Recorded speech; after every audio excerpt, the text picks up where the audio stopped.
আবার কবে দেখা হবে আমি জানি না, তবে একটা দাবি করে যাব, আমি সাইদি আল্লাহর এক নগণ্য গোলাম।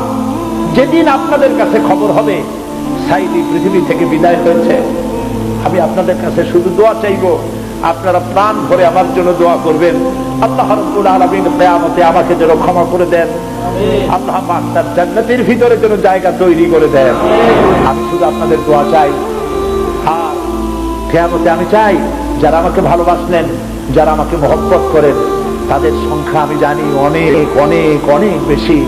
আমি আল্লাহকে বলবো, আল্লাহ আমাকে যারা ভালোবাসে এরা আমার মায়ের পেটের ভাই না, এক জেলার মানুষ নয়, অথচ আমাকে ভালোবাসে শুধু দিনের জন্য। মা বোনেরা ভালোবাসেন, মা বোনেরা আমাকে টেলিফোন করে বলে, সাহেব আপনি ডরাইতে না, কাঁদতে এবং টেলিফোন করে আমার কাছে আমার জন্য আমাকে দোয়া করে। আমি আপনাদের ভালোবাসা ভুলবো না। আমি আল্লাহর কাছে বলবো, রব্বুল আলামিন যারা আমাকে দিনের জন্য তোমার জন্য ভালোবাসে, কিয়ামতের দিন আমরা যেন তোমার জান্নাতে এক জায়গায় থাকতে পারি, তৌফিক দান করুন। আমি মাগরিবের নামাজের পর আপনাদেরকে নিয়ে আল্লাহর কাছে দোয়া করতে চাই। আল্লাহর একজন বান্দা বান্দিও দোয়া না করে যাবেন না। ফরজ নামাজ পড়ে 2 রাকাত সুন্নাত পড়ে তারপরে বসবেন, এরপরে আমরা সবাই দোয়া করে বিদায় হব।